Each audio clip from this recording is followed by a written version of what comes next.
ఇప్పుడు మీరు ఒక వీడియో చూశారు కదా, మీకు ఏమనిపిస్తుంది? మగవారు వంట చేస్తున్నారు. ఇంట్లో మగవారు చాలా శాతం మంది వంటలు చేయరు. ఈ వ్యక్తి ఎవరైతే వంట చేస్తున్నాడో ఈ వ్యక్తికి ఒక చిన్న స్టోరీ ఉంది. అదేంటంటే, వీళ్ళు మా మస్జిద్కి జమాత్లో వచ్చారు. జమాత్లో వచ్చిన వాళ్ళకి ఇంట్లో ఆడవారు ఉండరు, తల్లిదండ్రులు ఉండరు. వాళ్ళ వంట వాళ్ళే చేసుకోవాలి, వాళ్ళే తినాలి.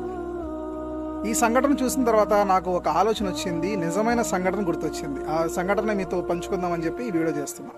ఆ సంఘటన ఏమిటి అంటే, కొంతకాలం క్రితం ఒక వ్యక్తి ఇలాగే ఒక పెద్ద రౌడీ షీటర్, అంటే ఎవరి మాట విన్ను, నా మాట నాదే, మొత్తం నాదే చల్లాలి, నేనే చెయ్యాలి అనుకునే వ్యక్తి ఒక అతను ఉండేవాడు.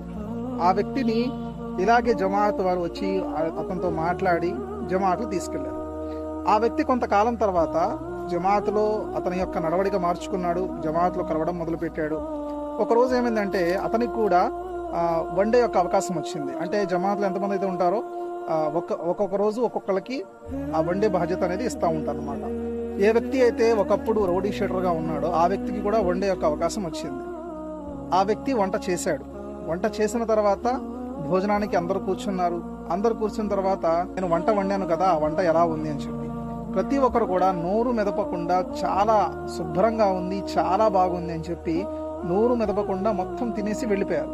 అల్హమ్దులిల్లా, అంత రుచిగా నేను వండానా అని చెప్పి ఈ వ్యక్తి కూడా లాస్ట్లో భోజనాన్ని కూర్చొని తింటూ ఉంటే, ఆ వ్యక్తి వండిన ఆహారం అతనికే నచ్చలేదు. అంటే చాలా చండాలంగా, దాంట్లో ఉప్పు లేదు, కారం లేదు, సరిగ్గా ఏ పదార్థాలు కూడా ఉడకలేదు.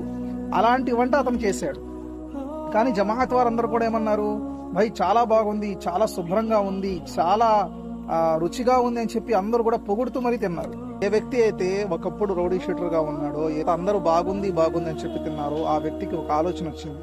అయ్యయ్యో, నేను మా ఇంట్లో ఉన్నప్పుడు నా భార్యని ప్రతిరోజు కొట్టేవాడిని, అది రుచిగా లేదు, ఇది రుచిగా లేదు, దాంట్లో ఉప్పు లేదు, దీంట్లో కారం లేదు అని చెప్పి ఏదో ఒక వంక పెట్టుకొని నా భార్యని నేను కొడుతూ ఉండేవాడిని.